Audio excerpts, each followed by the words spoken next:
Hey everybody, welcome to Monday Domains, the first show of the year.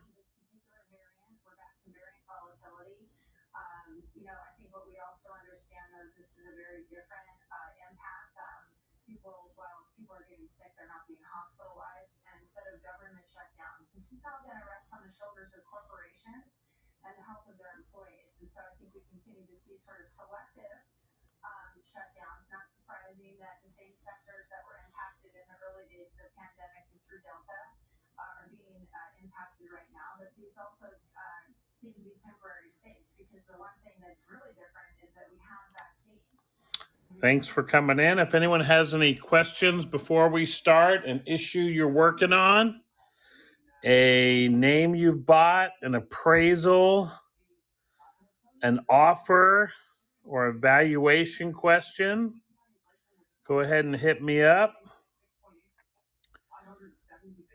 I've got some stuff I want to share today about what I'm looking forward to in 2022, but I also just want to be a resource as much as I can about domain questions, using different companies, using different services, what to do when this happens, or should I sell, should I buy, I've got an offer, I've got a name I'm looking at, or you just want a quick appraisal. Anyway, let me just finish. There we go. All right. Mambas. Welcome, Mambas. Happy New Year. Good morning and Happy New Year. How are you? It seems like it was just a scant 12 hours ago I was hearing your voice. I wonder why that could be. That's because I was at the Domambas Sunday night domain auction. Hey-o. How are you, Mike? I am great, and I do actually have a question before you get started, if you could take a quick one. Sure. What are your thoughts on volume of domains compared to higher quality domains? Do you think it's better to have, let's say, 10,000, domain names that at hand reg you can sell between 3 and 5K? Or should you maybe get 100 that you pick up, between 5 and 20K that you're looking for the big bucks for? What's your opinion on it? Well, it's a great question. No surprise coming from you.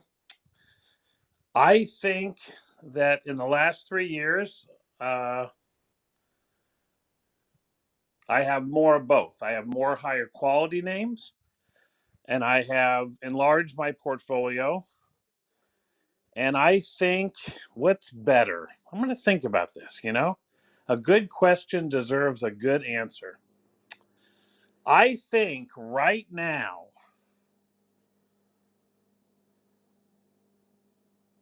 having fewer better names is better. Except for the fact that I think having a lot of what I do, which is hand reg speculation that I may drop in a year, I consider that to be different than owning a portfolio of lots of names for years and years and years. Does that make sense? In other words, I may buy 100 NFT names last year, and I may drop 80 of them this year, especially if I've sold some for 30 and 50 times what I bought. So I'm not planning on owning those for years and years and years.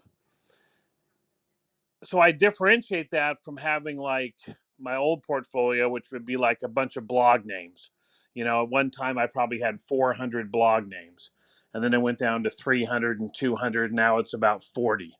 So I've shrunk the size of my permanent portfolio, and I've only shifted in the last year toward trying to buy better names. And the number one reason for me is I haven't seen the aftermarkets get better. Afternic is great, but it isn't getting better. And I've still got to compete against all the inventory at huge domains. And I guess I had to admit after a while that they're pretty good at owning 3 million names. And unless I'm going to be better than they are, that it might be hard. So right now, I'd probably say quality. Thank you very much for that. That's very helpful. I'll tell you what I did today. I picked a new theme this morning at 5:30 that I bought over the weekend, and I did both. I bought 5 names for $2,000 and above with these 2 letters at the beginning, and I'm not going to tell you what they are, but some of you know.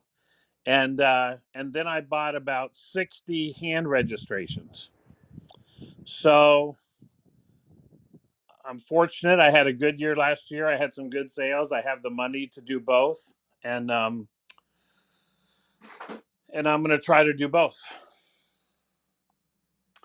So welcome to 2022. Welcome to the first show of Monday Domains. I want to thank Mike from Domamba for his question, quantity and quality. And I think asking those type of questions is a great thing to do on this first day of the year.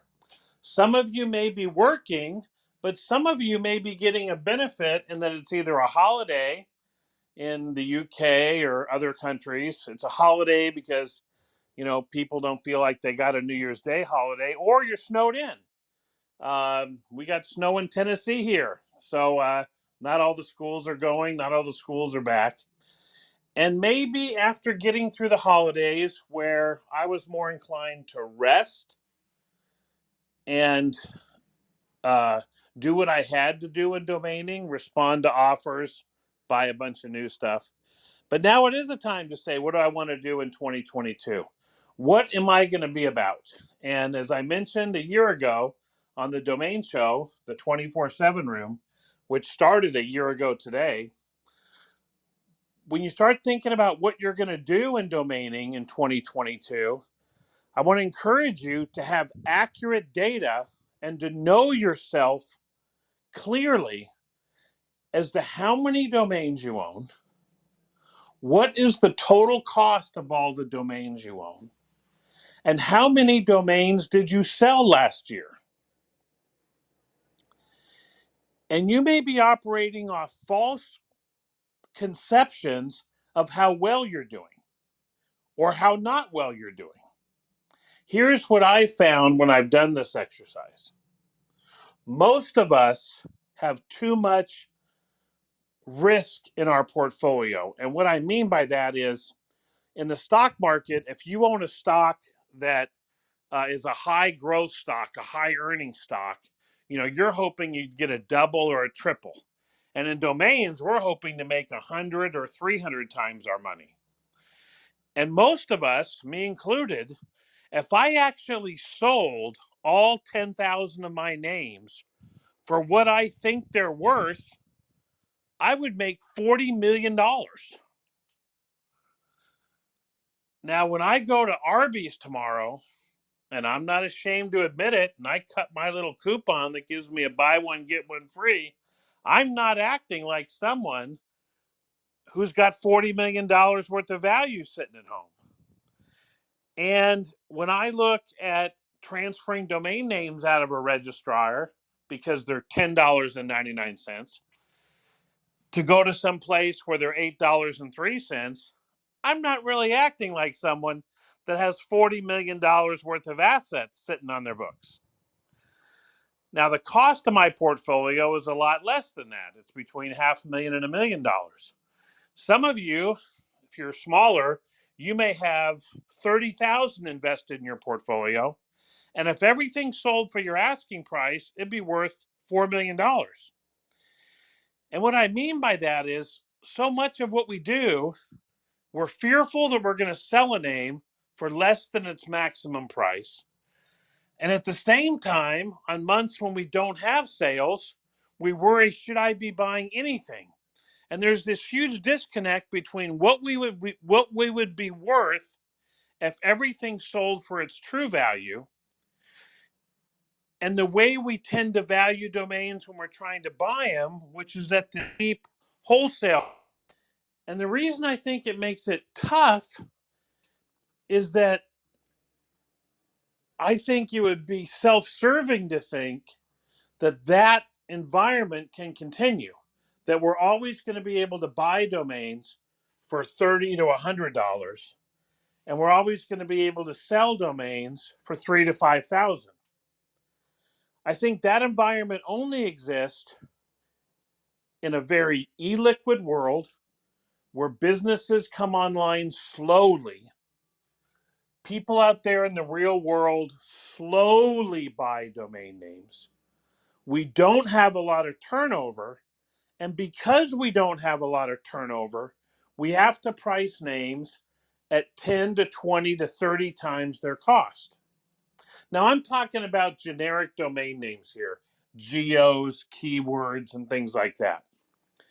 If you're domaining in the wholesale market, where you're buying geo service names for what they can be purchased for and then outbounded, if you're buying 4-letter names, you're really focused on the, hey, every 4 letters worth $160.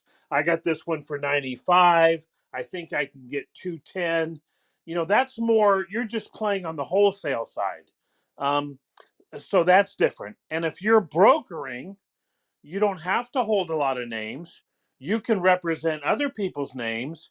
You can just make a percentage of the big sales. So you're not taking the risk of owning them.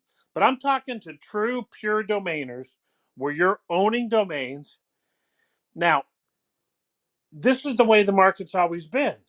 We have a liquidation value and we have a retail value, and there's a huge disparity in those. I would like to see domains get more popular. But that's going to mean that one of those things has to change. Either more people are going to want to buy domain names, which may or may not raise prices. It may have more people buying domain names, and we may get a lot of entrants into our business that are willing to buy domain names for higher than we want to pay and sell them for lower than we want to normally sell them for, because they can do turnover and they can do a lot better than any other business. And this is how I got into domaining. When I first got into domain name investing, Mike Mann and Buy Domains and Afternic, or not, I'm sorry, Buy Domains were kind of the two big companies, and they were selling domains for $4,000 to $8,000 that they were buying for reg fee. So I thought I could pay reg fee or a little bit above and sell mine for $2,000 to $3,000. So what I saw happen in 2021 was that the cost of acquiring domain names doubled or tripled. The cost of buying a $100 name is now $300. The cost of buying a $400 name is now $800. And I'm not sure, besides the trends of Ethereum and NFT and oneword.coms, that the retail prices people were paying necessarily went up. But the reason I say all this is, before you even start thinking about what you want to do in 2022, I really want to encourage you to go back and look at your sales for last year. Now, last year I had my best year of the last 4 or 5 years, and it was solely because of NFT and Ethereum domain names. And none of what I did to make money in NFT or Ethereum domain names had to do with what my portfolio looked like at the beginning of 2021. My standard purpose names and my geos and my brandables and all that stuff really just kind of had an average year. So what I've done is I've taken all my domain names and I've segmented out all my NFT, Ethereum, metaverse names, and I put them separately so I can truly assess whether I should keep renewing a lot of my standard domain names. Because what I don't want to do is make a bunch of money on the current trend that is working and simply reinvest that money in a trend that doesn't deserve it. And this is what most domainers do, and me included. The only reason I'm telling you this is because I've learned this. I have probably made more money in domaining in the last 20 years than I realize. But I have given that money back paying for names. And please hop up on stage and tell me if this is familiar or back channel me. Paying for names that I'm personally attached to, that I think were going to work when other people didn't, trends that I could get a lot of names in, thinking that they were going to be great, but they really weren't. some new TLDs that had high renewal fees, names that I always said I was going to develop and develop in bulk. Those have all been losers. And I've actually probably been a better domainer than I thought on names that I just bought for resale. So that's how I've looked at my names and my numbers. And going into 2022, I'm segmenting out everything I bought last year for NFT and Ethereum just so it doesn't skew the results I have this year. So this year, when I look at my month each month, I'm going to say, how many NFT and metaverse names did I sell? And then I'm going to say, how many names did I sell in my regular portfolio? Because back to Mike's question about is it better to have a lot of names or a few high quality names, I may find that I may want to keep buying a lot of names in the most trendy, fast moving categories.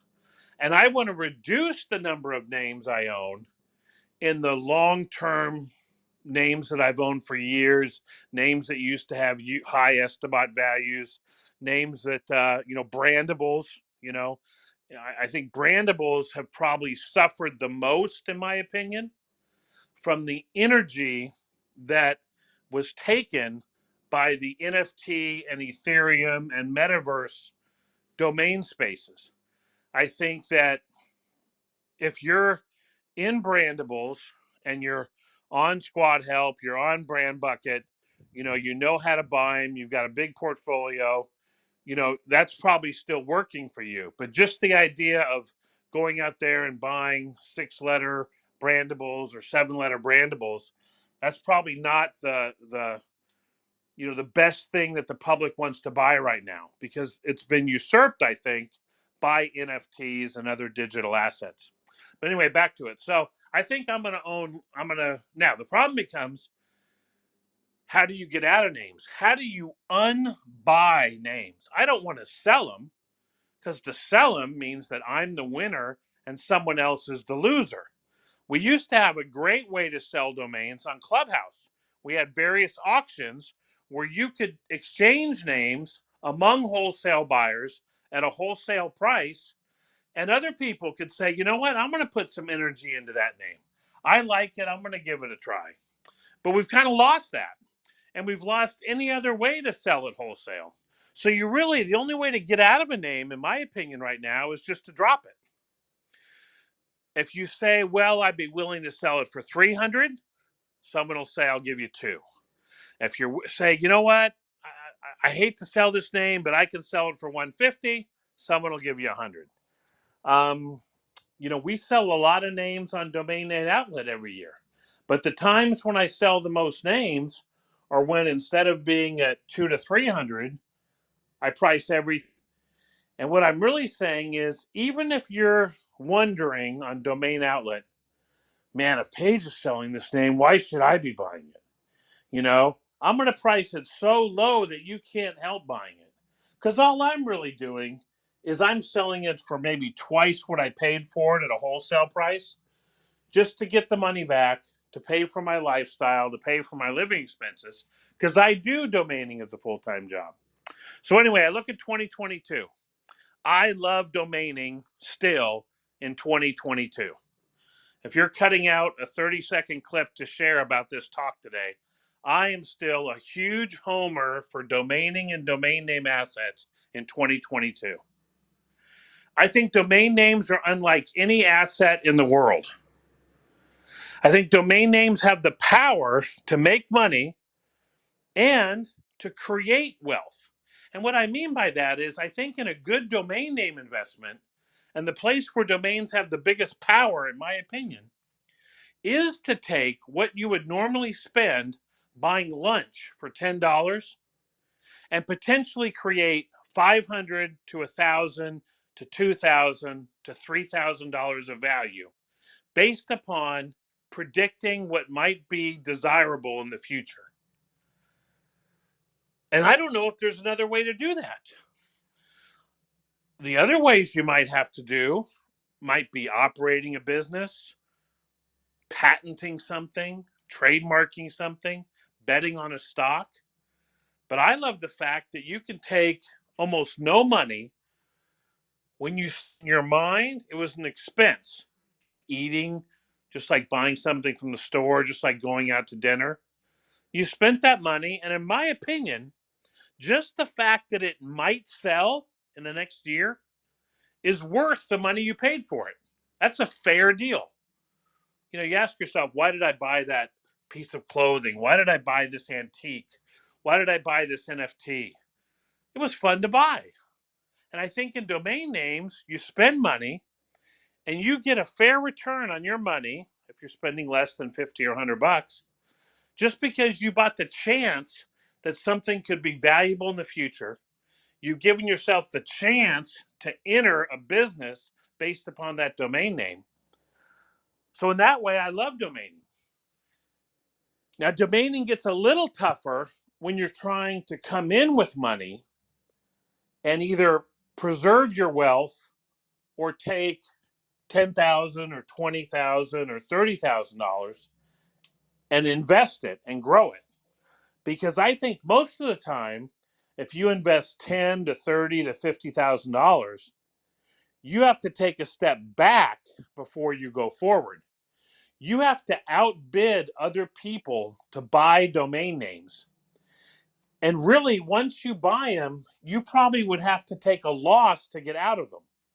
So it's not going to be like a stock or an NFT where you're like, well, I bought it at the floor. If I need to sell, I probably won't lose more than 20 or 30% or 10% or 5% on a crypto or something like that. It might be more than that. And even worse, you might not be able to liquidate. If you came into domaining with $30,000 this month and you bought like 10 namejet names at 600 and you bought 300 hand regs at $8, and then on January 25th you said, you know what, I don't want to do that, I want to get out, you probably couldn't get out for a third of what you put into those things.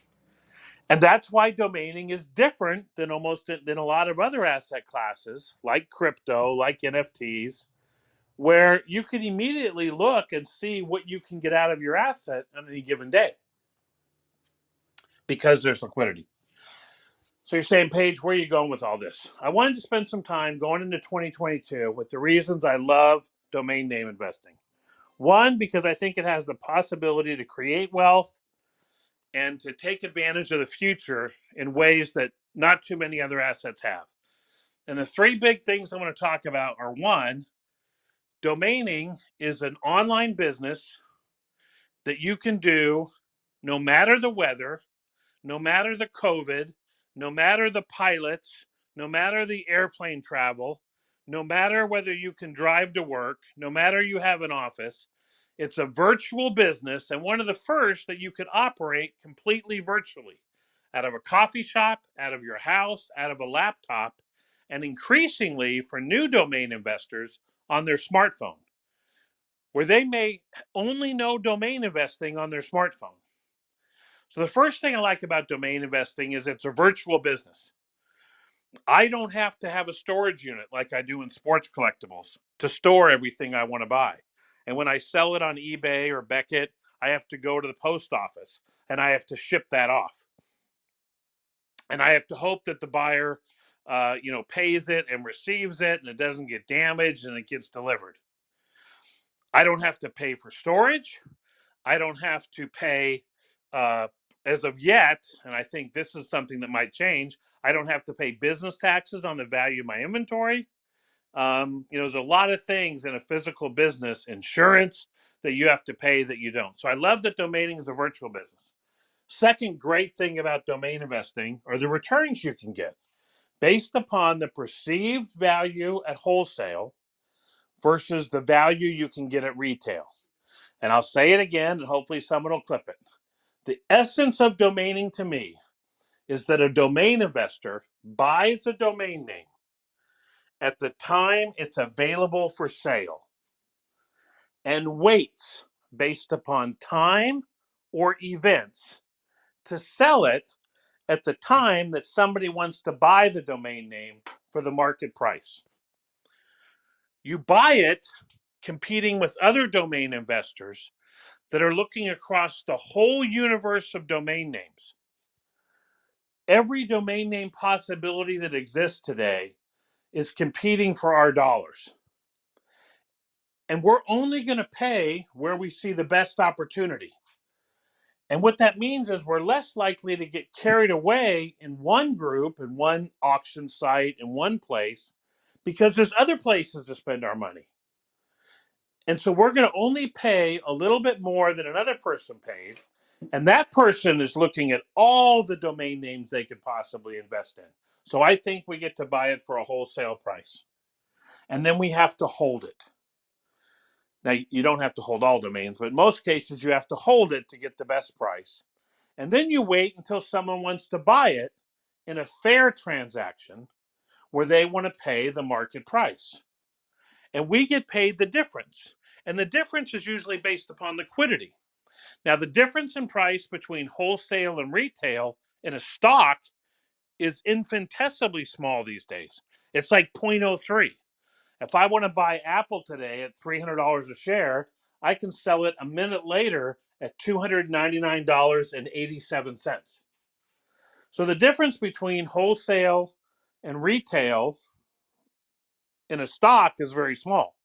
In real estate, if I can, find a way to buy a house in my market area for $300,000, most likely if I needed to turn around and sell it, not including realtor commissions, I could probably get 290. So there's liquidity there because there's a lot of demand. But with the liquidity comes a very small spread. And because money has in essence been free for all kinds of investors around the world, those spreads on various assets have become very, very small. In domain names, we spreads and low price names 1 to 200 times. On oneword.coms, maybe you're buying a name for 100,000, you're hoping to sell it for a million. On superpremium.coms, you could buy a name for 500,000 and potentially be able to launch a company for 10 million. We still have, based upon the illiquidity, these huge spreads. And in a world where it's hard to go, make money based upon the spread, I think that's unique. Last thing I'd like about domain names, and this is more important in the next 10 years than maybe it's been the last 10 years, is I think domain names are part of a group of assets that have the opportunity to do well in an inflationary environment. Now, this isn't going to apply to all domain names. If we have a lot of inflation and the purchasing power of our money is reduced, and that leads to recessionary times, that leads to less and less jobs, less and less economic activity, that's going to be bad for low price domain names. You're going to be more worried about keeping 100 or 500 or 1,000 domain names. So we're not inflation proof. We're not recession proof. But here's what is exciting about a domain name. The most successful investor of the last 30 years, Warren Buffett, there's a book written about his style. How did he make it through the 70s and the 80s, this time of tremendous inflation so high that banks were paying you 18% for a 1-year CD? So you had to be, your dollars that you gave a bank, $10,000, you needed to get back $1,800 in 1 year, because that was to compensate you for the fact that inflation was going to suck up the value of that $10,000 and you needed $12,000 after 1 year. In most cases, if your stocks declined during that period, because if they weren't growing their earnings at least as fast as inflation, they would lose money. So how did Warren Buffett make so much money? And the analysis that was done on what he had done was that he invested in brand names where the brand name of a company like Coca-Cola, or the brand name of a company like See's Candies, or the brand name of a company like the Washington Post, that even though it wasn't a hard asset like gold or like real estate or like a bond or a guaranteed payment from the government, it was a soft asset. It was an intellectual asset. It was an amortizable asset of intangible property.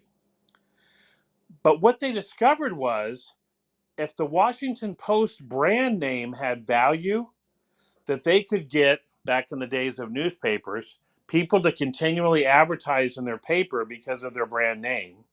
And if Coca-Cola could continue to sell their syrup to bottlers nationwide, and if See's Candy could still have you go into their stores and buy at Christmas time their candy, that if prices went up, here's the important factor. If prices went up, the differential that those companies got from their brand name also kept going up. And what I think that means in domain names when it comes to inflation is that I think domain names give benefits to their owner. If you're a small business, your brand name is you're going to be more recognizable, you're going to get more customers, you might have your website convert better. If you're a large company, it might be easier for you to raise money or develop joint venture partnerships. If you're a company spending a lot on e-commerce marketing and advertising, I think your advertising spend is going to be incrementally better with a good domain name.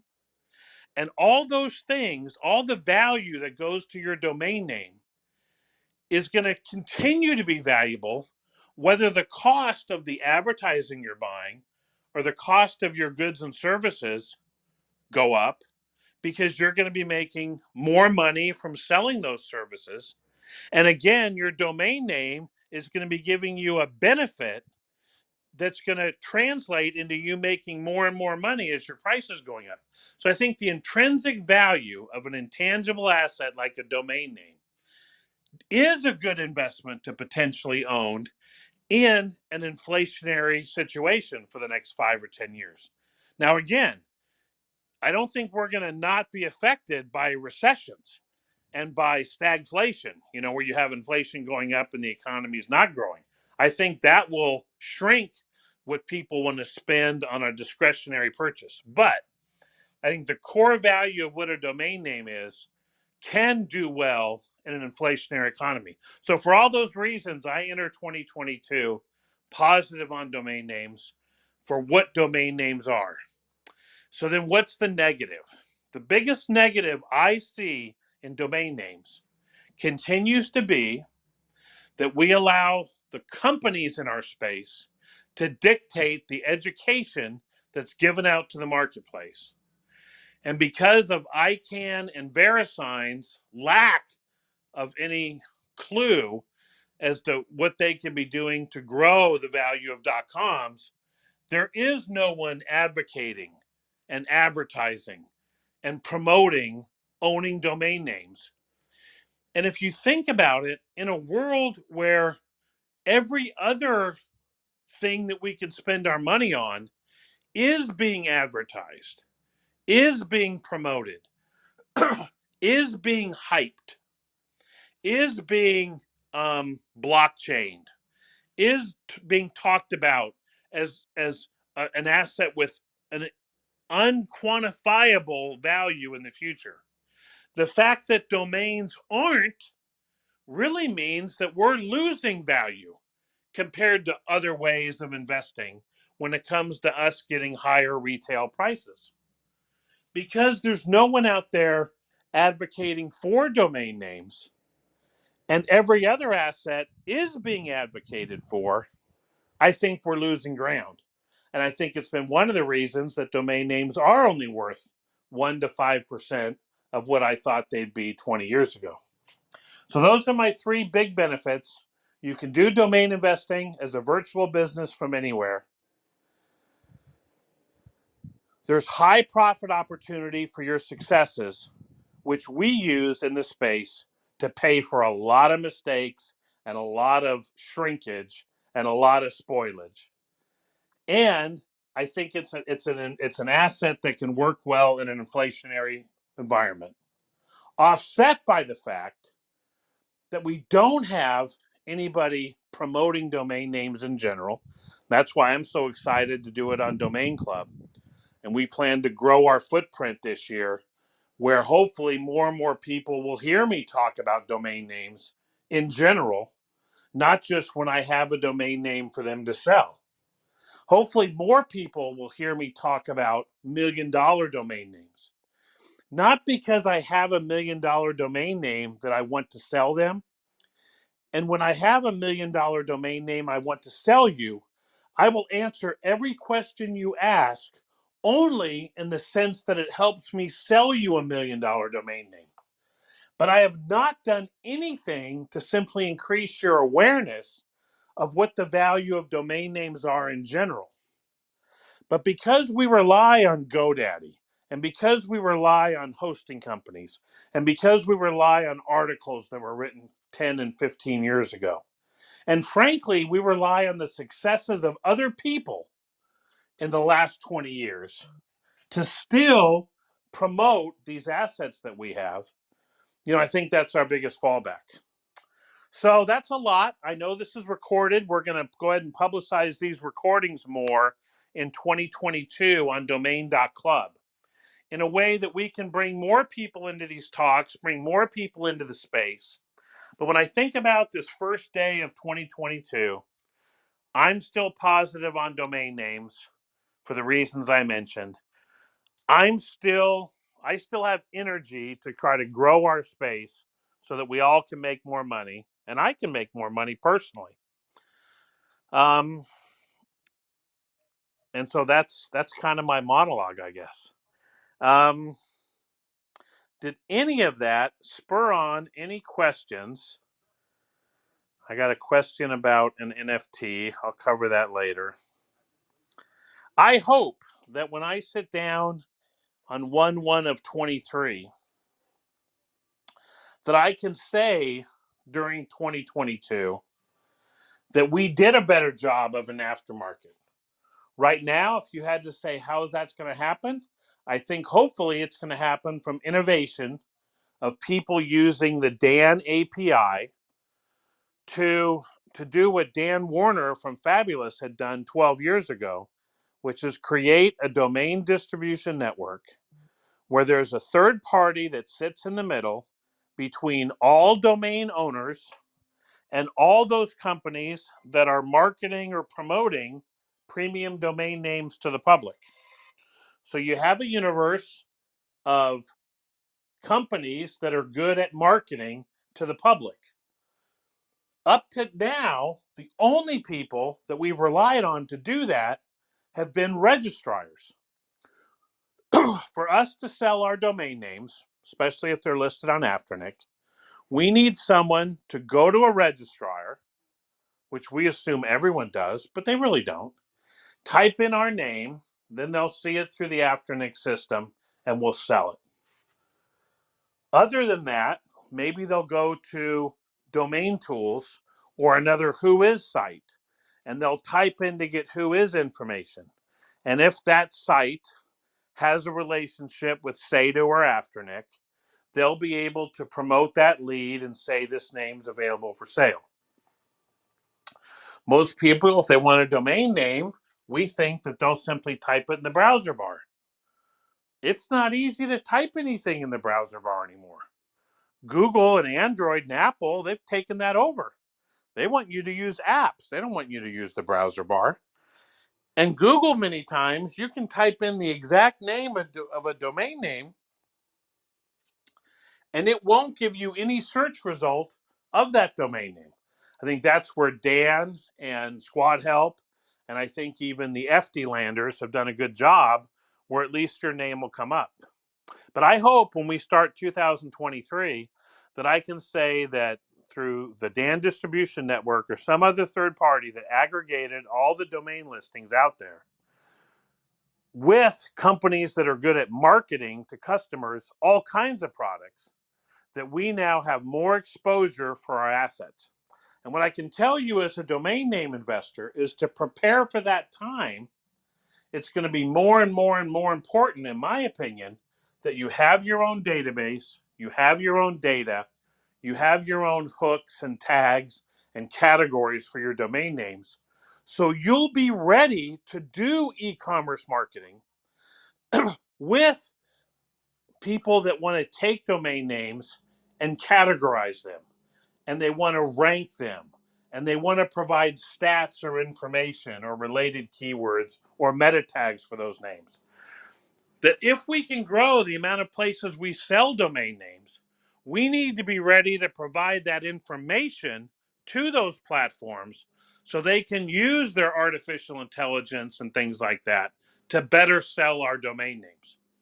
It would be great if we could just sit back like in the parking days and upload a list of names to a company and they would take care of everything for us. But I think for most of us, we've seen a hint of this. Yes, Squad Help wants to do things to help market our domain names. But most of the time, they're simply providing a platform that we have to actively manage. We can pay someone $1 to categorize our name or $2 to create a logo. But whether it's keeping up to date with our pricing, selecting whether we want payments, making auto images and auto descriptions, there's still going to be effort there. And I think we should all plan on investing more effort and investing more money in the selling of our domain names. So as I look at 2022, I have to be ready for that. No longer can I maybe spend 95% of my time doing the fun part, searching to buy domain names, searching for the next great thing, looking on forums and threads and social media groups and Discord groups to see what's going on. What should I be doing? What should I be doing? What should I be doing? I'm going to have to say no. There's going to be a fixed amount of time each day that I need to spend merchandising my portfolio, structuring it for sale like a shop owner would. When you're walking around your store, you're straightening your product on the shelves, you're making sure your price tags look good, you're putting different pieces of merchandise on special, you're taking inventory to see what you have, you're recording in the domain space when you sell something, did you take it off everywhere? I think we should plan on spending more time merchandising and selling our domain names than we have today. So, anyway, that is my take on 2022. Can you believe all that came from just thinking about domain names? We've got a great group here.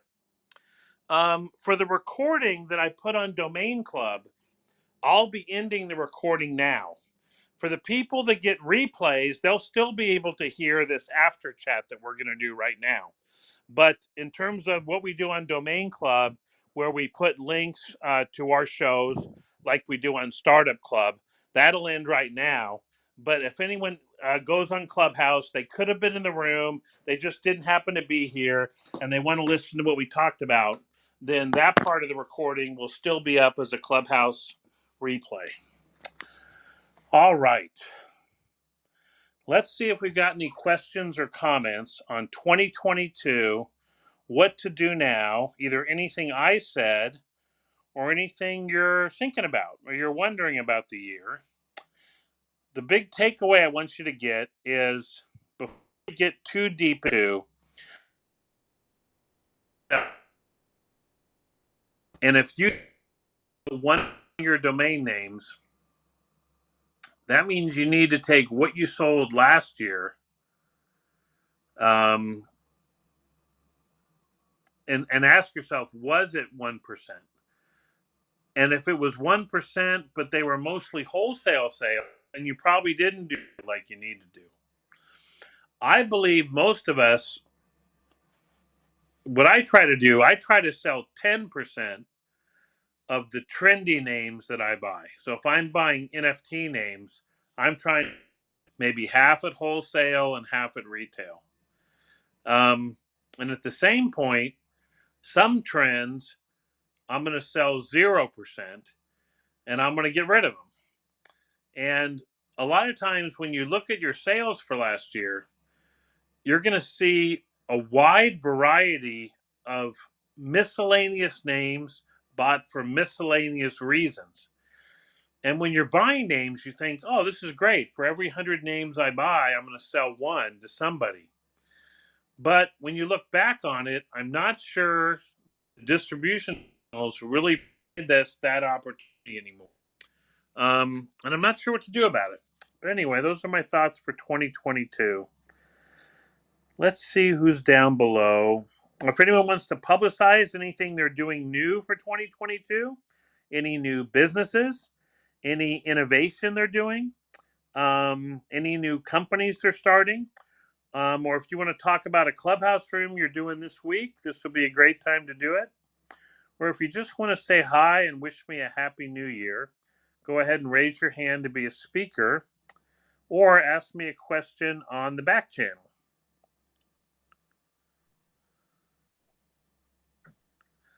Happy New Year, Paige. How you doing?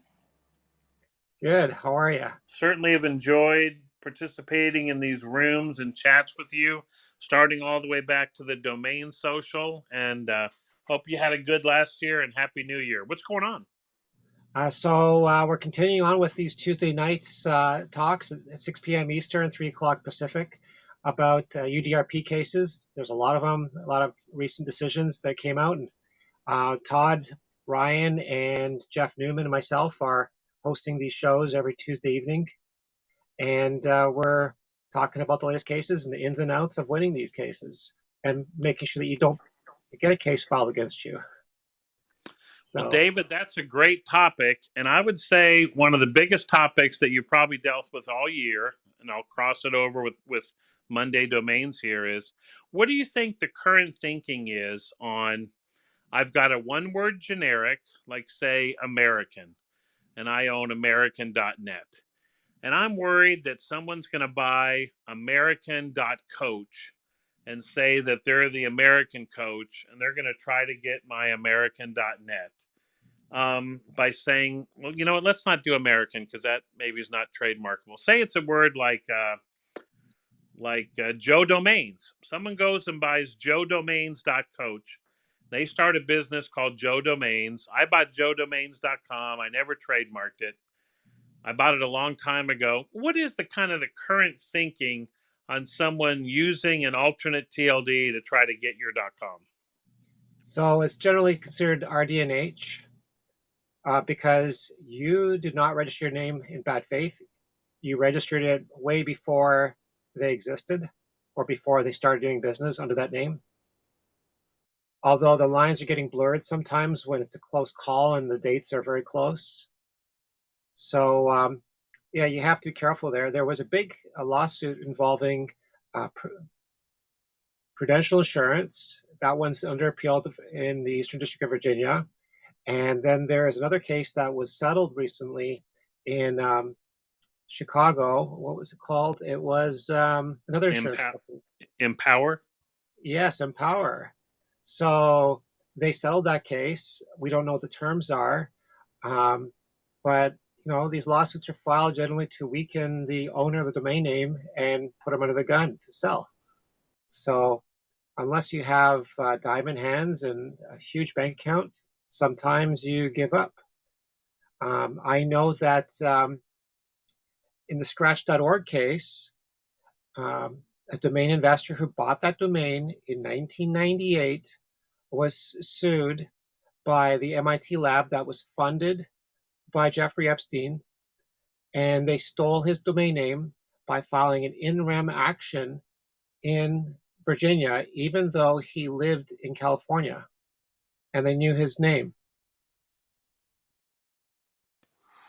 Wow, it is a murky world. Well, I'm great to hear that the idea that that the WIPO is still concentrating on this word. Was it a bad faith registration?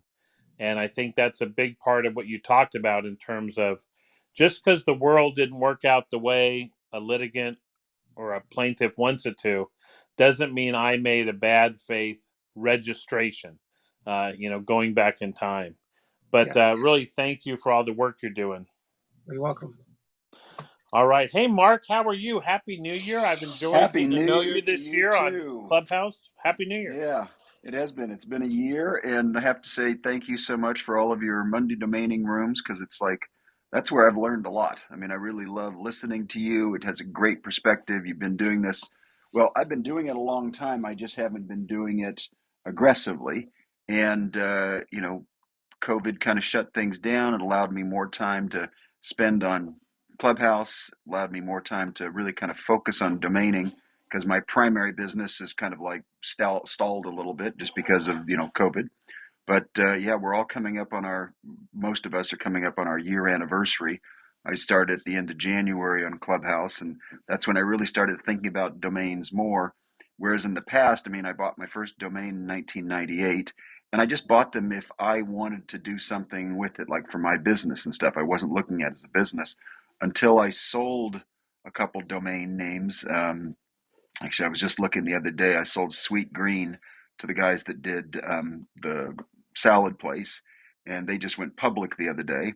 So I sold them a domain name for $5,000 in 2006, I think it was, and they went public the first day at $5.5 billion. So that was just a nice little marker just to kind of see what the power of a domain name could at least be part of. And then, but listening to you, I'm always trying to figure out how to accelerate it. And, one thing that you said a few minutes ago, which was, we buy these domain names, I like buying domain names that I know I You can may do be having something a with it. tough time. Either I'm having it or Mark's having Oh, it. Okay. I think it was yours. Yours was dropping out a little bit. Can everybody hear me okay? David, can you hear me? Oh yeah, we can hear you. Yeah. Okay. So the what you were saying earlier is that we buy these domain names and then we have to sit on them. And what I want to do is I want to kind of shift that thought, because that's all I'd ever done is I just bought a domain name. I didn't even throw up a lander. They would have to find me through Whois or some other way to try and figure out. I used to list on Afternic once in a while, and that's how I would eventually sell a domain name. But I wasn't really interested in selling domain names. But since COVID, I've really kind of doubled down, and I've spent good six figures this year on domain names just to kind of see how big a portfolio I can build up and where it might go. But now comes the job I look at as not sitting back and waiting for these, but going out and finding the right buyers for them. And that's what I'm kind of looking forward to, is putting together a team that does nothing but outbound. When we buy a domain name, let's say we buy it for $100, we'd like to sell it for $1,000. At least a 10x, that would be nice. Put together a team, you pay a 20% commission on everything that's sold, and you put together a team that you can kind of get behind and start directing, so that instead of waiting 2 to 3 years maybe on a good domain name and just waiting for the right person to come to you, you go out and find the companies and tell them why they need this domain name. And to me, all that comes down to is, do you have enough people? If your portfolio is 100 domains or 1,000 domains or 10,000 domains, it's just how many people can you put on the portfolio to get the information out to the right potential buyers. Because I think when I buy a domain name, I want to at least know that I've got at least 4 or 5 people, or at least industries almost, that could use the domain. And that way I know that, okay, it's worth spending $1,000 on it, because I know it's worth at least 10,000. And now I just have to put together the team to go out and find those brands and tell them why they need a better domain name than maybe what they're using now.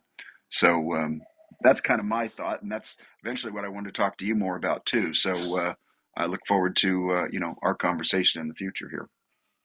Well, super. We had a good year with our Tuesday show, Outbounding Club, which took a hiatus in December. But really, the impetus behind that show was exactly what you shared, which is, what if you could change the equation of the illiquidity of your domain names to bring forward a sale? And then that's normally meant discounting the price. But what if you said, with between energy and creativity and tactics, I'm going to do outbound, and I'm going to use it to create the same type of leverage that I would gain if the person woke up in the morning and said they wanted to buy the name, and I was in a position of strength quoting them the price. So down deep, that's been the goal of outbounding all year, was how to flip the script on traditional outbounding from, I'm chasing you down on the street to say, hey, you want to buy this gold watch for $50, to, hey, how are you? Are you looking for a gold watch? I seem to think you are, either because You're standing in front of a jewelry store, or you posted online that you wanted to buy a gold watch, or your company is called goldwatches.org, you know. But then you can still create some pricing leverage. And what I've said to everybody on Outbounding Club is I just don't like doing it. But if I could find people that want to do it, I think I can help equip them with everything I've learned over 20 years on how to do it better.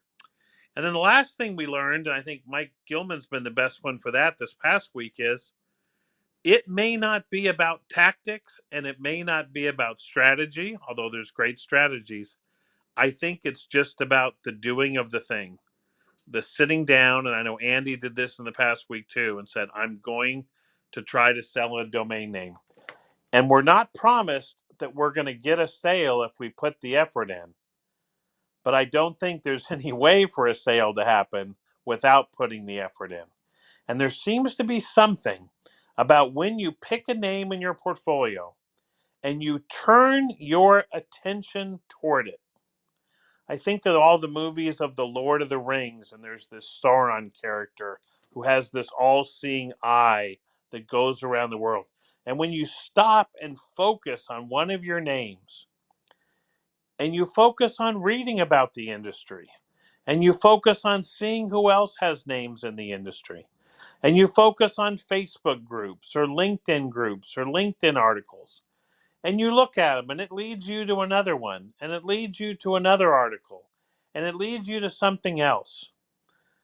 I think that in the same way that looking on expired domain names for more domains to buy, the digging down into your name that you already own to explore why yours could be uniquely valuable can also pay off for you. And then you start listing it and you really focus on where you're listing it and for what price and whether it's make offer or buy it now and whether you're advertising your listing and whether you're retargeting your listing and whether you're buying some sponsored ads for it and whether you're paying to feature it in GoDaddy and Saydo, whether you're buying an ad on NameBio. You just start giving a name energy. And we're not promised that that's going to lead to a sale. But I just think that that type of focus, and maybe back to Mike Wing's question about is it better to own a few names of high quality or lots of names?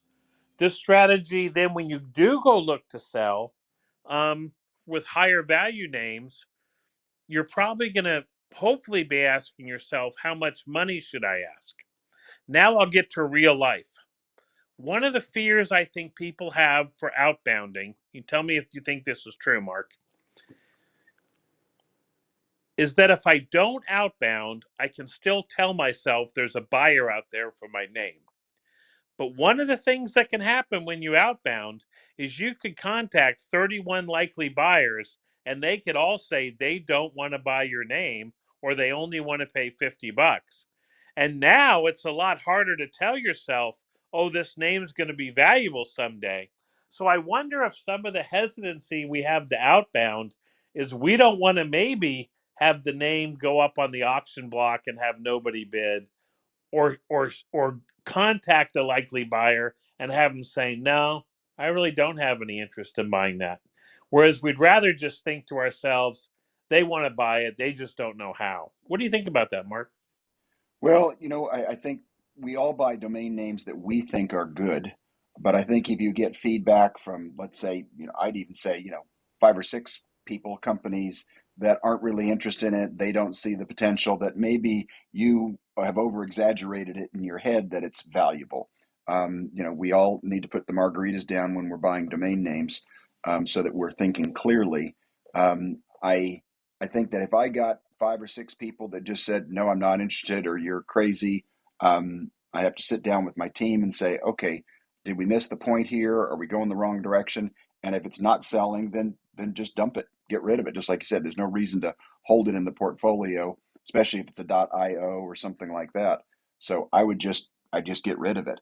I want to try and buy the best ones that I can. If I don't get any good movement on it, move on to the next one, because I've got enough in the portfolio that we just want to keep the flow going, so that I can keep a team of outbound people really aggressively hungry. if they're constantly getting a 20% commission week over week over week on really premium domain names, they're going to be incentivized to find buyers. And if we got a flea, get rid of it. Go to the next one. Interesting. I think it also opens up a chance to ask your customers, it seems like this would be great for you. Um, can I send you a Ruby Tuesday gift card? And could you tell me why it's not? You know what I mean? Or at least learn from it. Or as you say, just know that it's not. And hey, I don't need to be buying in that area anymore. I think it's okay to even open up some relationship building questions with customers about it. I, No, if you can get Paige, if I you can kind of get agree with feedback that. like that, that's great. Yeah. If you don't, if you just get the no and they just dismiss it out of hand, I think that you might be missing out on something. I think that Paige might be on something there, because some people use it as a negotiating tactic. No, I don't need it, but then they're going to want it in a month, or maybe they see, gee, it looks like it's going to expire in a month. I'll just pick it up when it deletes, possibly. And I know that might be an outlier, but if you really don't know, I think that getting 5 rejections just because you thought those are the 5 only prospects, you kind of want to be sure about that. Because if you bought that name with a reason in the first place, there's probably still a reason out there. And yes, you may not sell it for a while, but I'm one to always be a little bit reluctant to just say, I guess I was wrong because 5 people said I was wrong.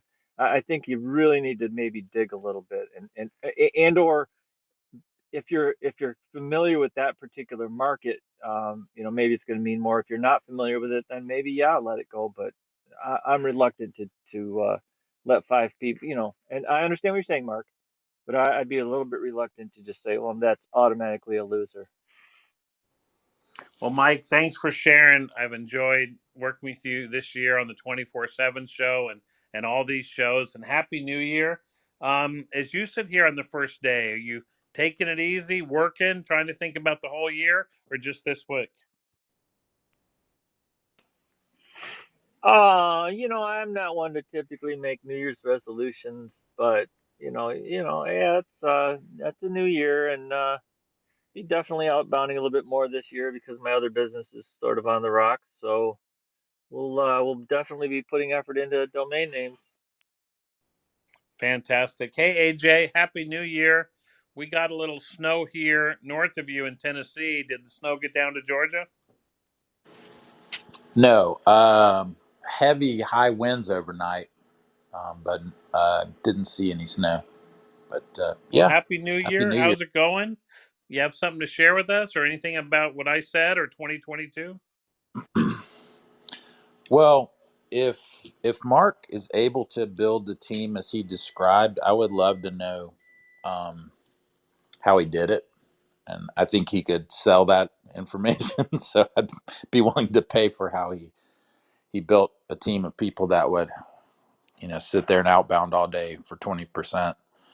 Because I'm in.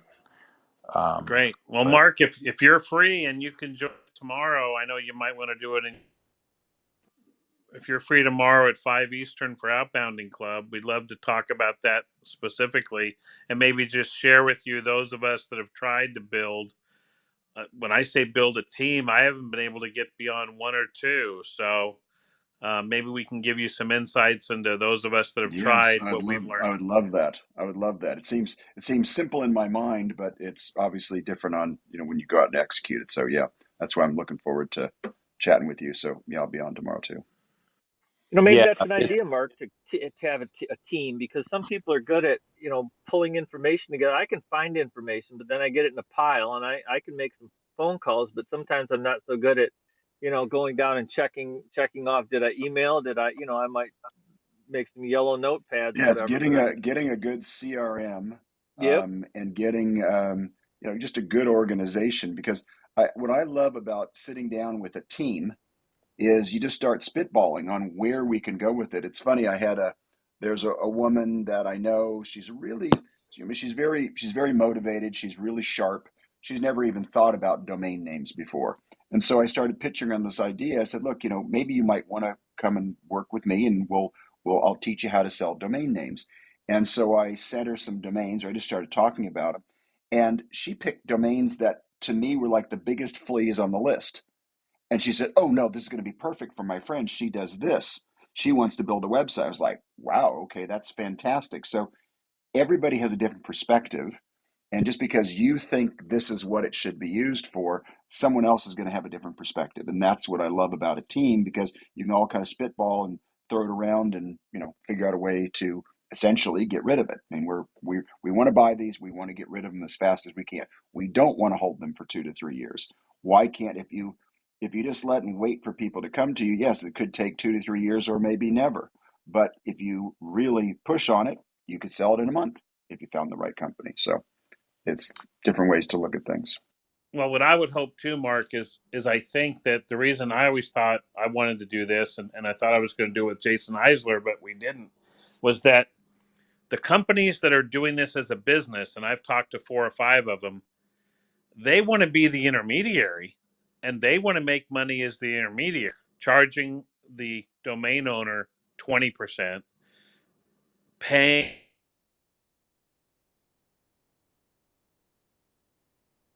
RM, and they want to Just lost you, ascribe Paige. all the Just lost you. value to them as the intermediary. And but it's really off-putting to me as the client to have, before they've even showed me who they're going to hire for me, before they've even started marketing one of my names, they're already going into, do you want to buy the annual plan? Do you want to buy the monthly plan? Now it's a 6-month lock-in, and it's almost like the intermediary has gotten in the way of the essence of it, which is connecting the client who has the asset and the people that are going to sell it. So that's the first thing I think, that as a domainer group, we can not have to please a venture capital company by having the intermediary make so much money. You know what I mean? It just needs to Yeah, make sure it can performance. fund itself. Yeah. And then the second Performance. thing is, I always thought that if we built this in the good times, that it would be there when times aren't so good. And what I mean by that is, there's a movie about poker called Rounders, if anyone's ever seen it. And it was about these poker players, you know what I mean? And you could be on an upswing or a downswing. And it's like, if you ever just got blown out of all your money, all your stash, you did what's called the route.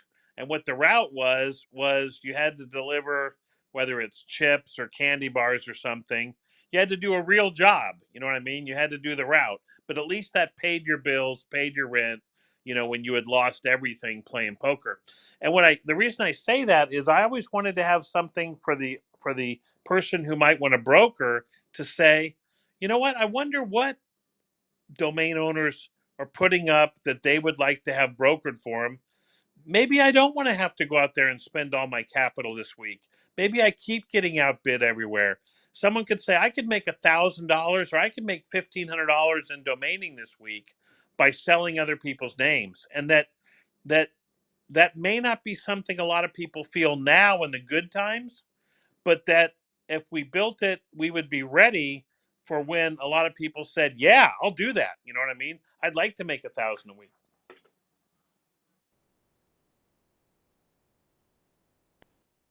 Anyway, It's funny. David, my friend, Happy New Year. Or AJ, do you want to say something? No, I was gonna say I just had never seen that movie, and I just watched it like literally like 2 weeks ago, and kind of far fetched, but it's a good movie. But um, I think too.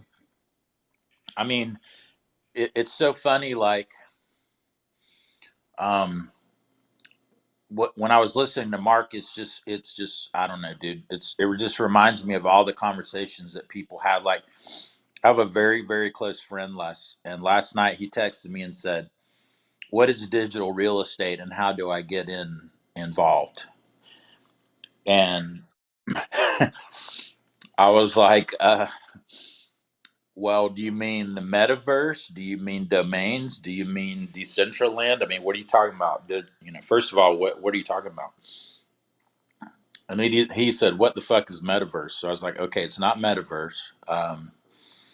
So, and I said, "Did you read something?" And he said, "Yeah." So I'm hoping he'll send me whatever he read. Um, so to me, this is where when the cab driver is telling you that they want to get involved in domains. So I don't know if that means if that's a good thing or bad, honestly. But as Mark was describing his team, I thought, oh wow, what I would ask or what I would recommend is that if you're outbounding domains, um, yeah, if you only have 100, it's a hell of a lot easier, quite honestly. Because what happens is sometimes you get to a level where you've got so many, you just don't even know where to start, and then you end up just kind of grabbing one, honestly, and going, okay, let's try this one. And it's like pulling a ping pong ball out of the lotto spin and seeing what happens. And maybe it's not the best way to do it, but um, but I would encourage you, before you hire anybody to do it or try to tell anybody to do it yourself for 2 weeks. Um, you'll get called, some of the worst names you've ever been called. You'll get, even if you get a chance to get, anything out, um, you'll be told that their name, Uncle Pete's Plumbing.biz is the best freaking domain name on the planet, and you don't know what you're talking about. You have no, you're not in their business, so why are you trying to advise them on what they should be doing?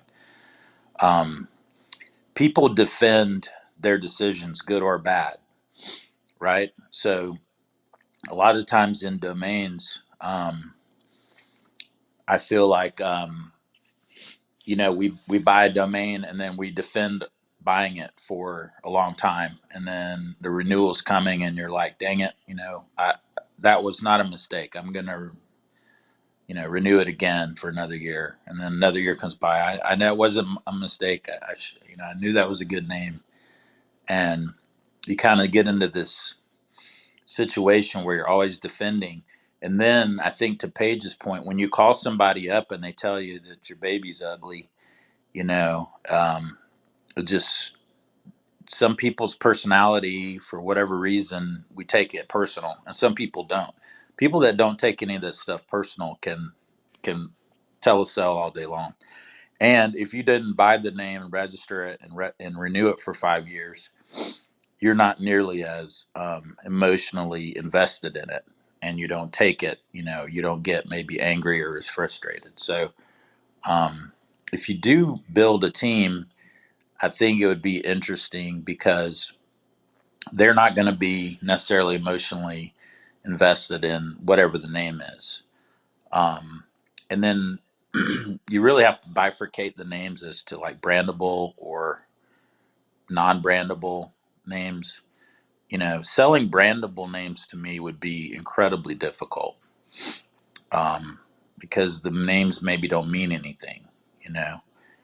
And so, um, but if you get into a situation where people are buying, you know, Salt Lake City real estate, well, you know, you've got there's a defined group of people that might want that name. And if you go through and go from a technical standpoint and look at the way they've structured their domain, sometimes, or their existing stuff, social media, etc., they'll give you signs that they would want that name. Now, you still have to convince them that that's a better name than they're on. But that's the challenge. And, I don't want to turn this into outbound room. Sorry, Paige. But anyway, I would encourage you, before you go out and hire anybody or do anything, Mark, just try to sell one or two domains, and see, ride the ride a little bit, because it's not a lot of fun. At least I haven't found it to be that fun. Well, thanks, AJ. I think that's great stuff, and we'll pick that up tomorrow in Outbounding Club, because when I thought about the programming for Domain Club, I wanted to focus on innovation and bulk management. I wanted to focus on outbounding. I wanted to focus on multi-site development, and I wanted to focus on million-dollar names. And I never got around to doing the multi-site development, so I hope to start that here in 2022. But outbounding, I think, is one that there's traction there. A lot of people have tried. When Frank Schilling started Uniregistry, It was really built on the fact that you could take your names and you could send your leads to any broker you wanted, and that anybody in Uniregistry could be a broker, and anyone in Uniregistry could go outbound people's names and make money. And that turned into something else. Name Silo. A couple years ago, they were on the Domain Show. They started something similar. You could sign up to be a broker. You could look at all the inventory on Name Silo's marketplace. You could go sell stuff and make money. And that didn't work. They That's so didn't. dangerous. It's dangerous to say, oh, anybody, like if you say anybody can go sell this name, then you go poison the well on that when somebody with, whatever kind of practices goes to try to sell your name, and then the person that should be selling it picks it up and tries to sell it, and they, slam the phone down on them because of what somebody earlier said. I think that that's incredibly dangerous. Right, and I think every one of these had flaws, and that's why they didn't work. Because if you would have told somebody, uh, I just heard from someone selling your name to me. They said they were from Name Silo. You'd be like, okay, get all my names off Name Silo. So I think all these had flaws. I think Rob tried to build up at Epic. He tried to build up an ecosystem where people around the world could sell other people's names, and just never got it going. You know what I mean? Because it's so easy to focus on big names. It's so easy for brokers to only focus on big names, and I think that no one's had to focus on being a broker of smaller names, because my experience has been when I've had brokers work for me, and I pay them a lot more than 20%. They sell a couple names, and then they have the money and they want to go buy their own names and sell them. You know what I mean? So I think that's a challenge. But hopefully Paige, we'll. Yeah. yeah, I'm sorry. I'm sorry. That if it brings up, you talked about growing the domain market and everything, and I think it's more important to grow the awareness at the retail side because, like you said before, the prices are going up in the wholesale market, and when that margin starts to shrink and shrink and shrink, somebody like me doesn't have that arbitrage opportunity like I had, and I don't have the corporate sensibility to be able to systematize and data set everything, and that takes somebody at least like me, and I imagine others, but puts us at a disadvantage. So growing there's plenty of domainers now, but the awareness on the upper end, like for Mark to say, okay, here's an example. Somebody started a public company. The domain they got, they paid $5,000 for. They got a multi-million-dollar company or whatever in the future. That awareness to the retail side, I think, is way more important than growing the us in this, our domainer ecosystem. Yes, no. No doubt. And the way I've described that is, if we had a clubhouse group called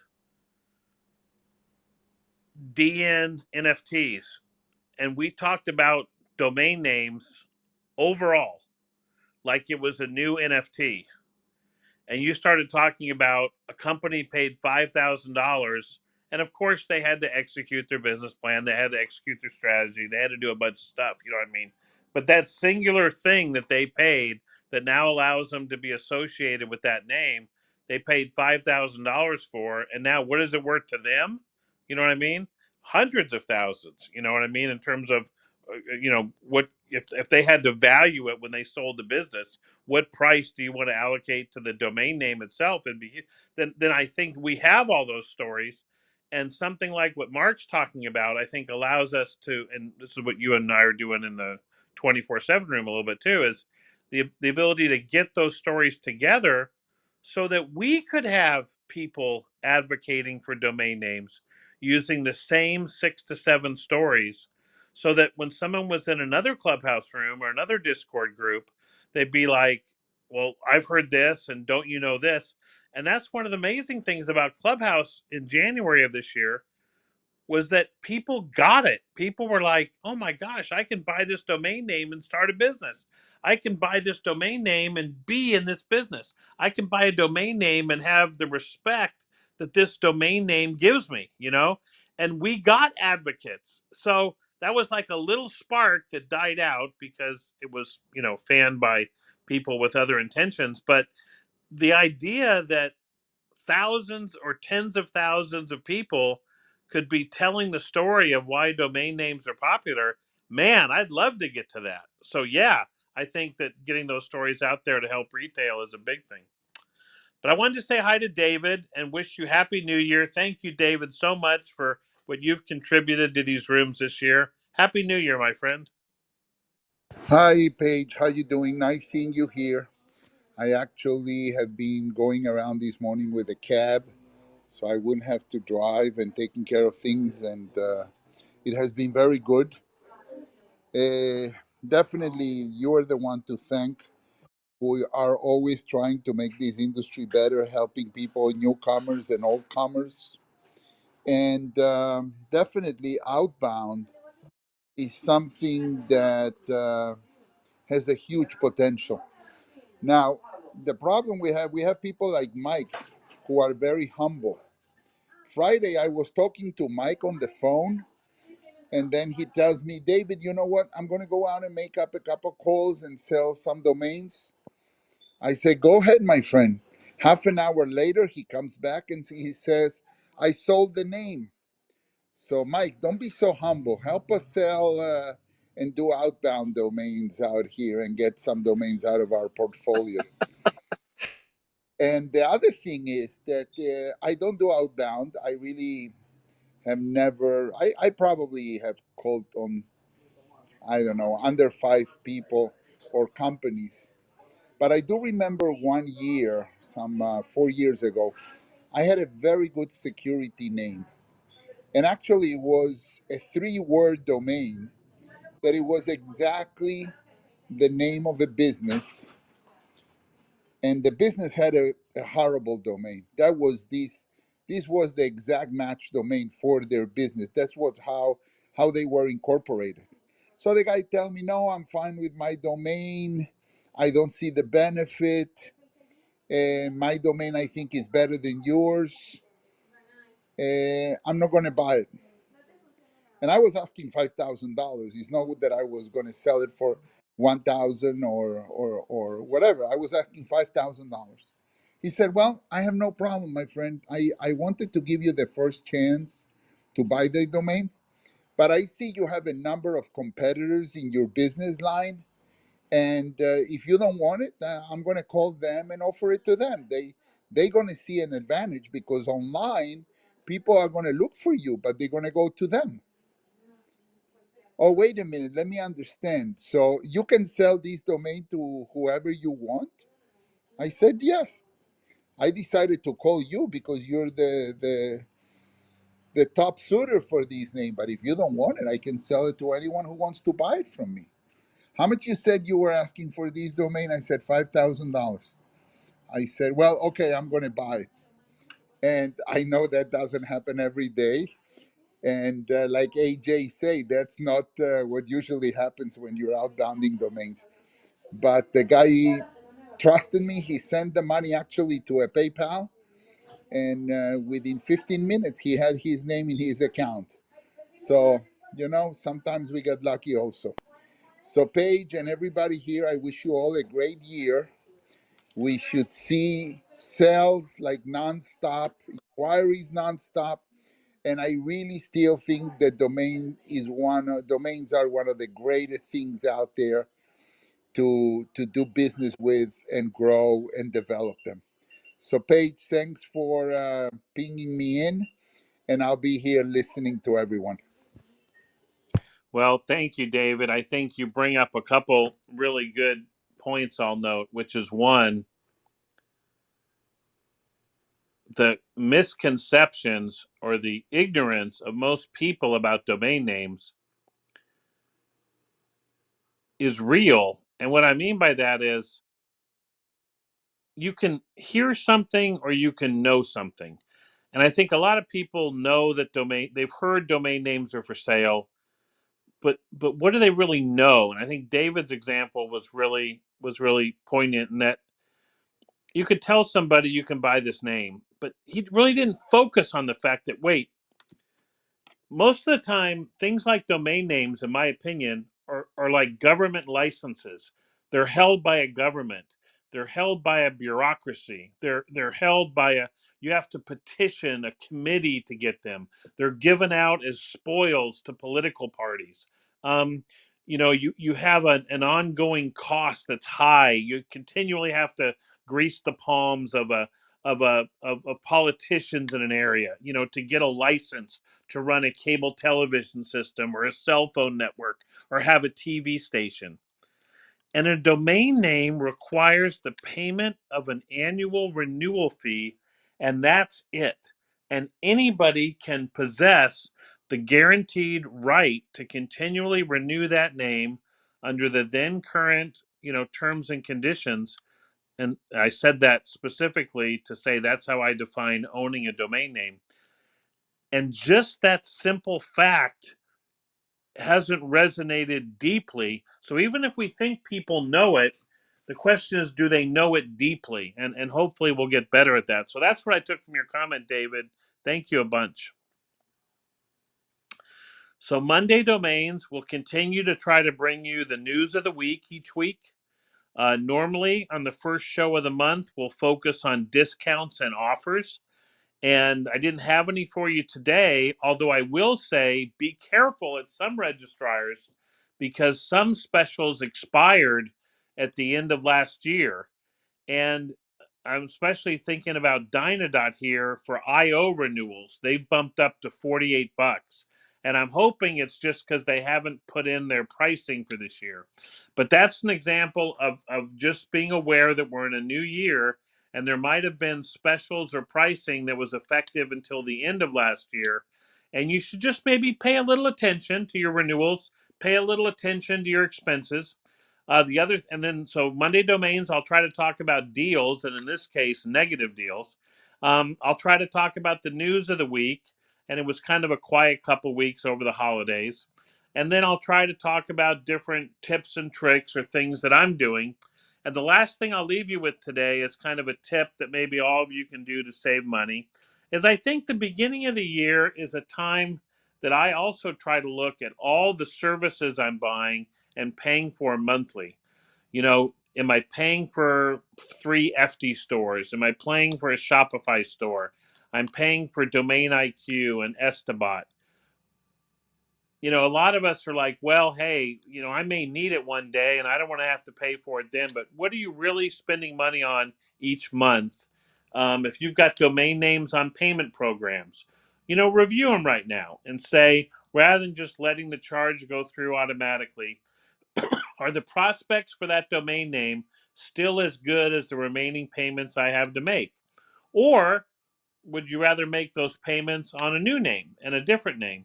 So I think it's a good time maybe to check your budgeted expenses, not of renewals, but but of all the other services that you buy. So that's what I'll try to do on Monday Domain Names, is talk about the news of the week, some tips and strategies, but definitely with an eye toward promoting the domain name space and encouraging innovation. This is the place, if you've got a domain name product or service during the year, that I want to be able to show it off in a way that you can have a third party critique of it, because I'm not saying endorsement. I may find I don't like it. But especially if you're bringing innovation to the space, I want to be able to help illuminate what you've got to the biggest possible group. So that's what we'll keep doing on Monday Domains. Thanks to AJ and David and Mark and David and Mike. Did you guys want to share anything else before we closed it down?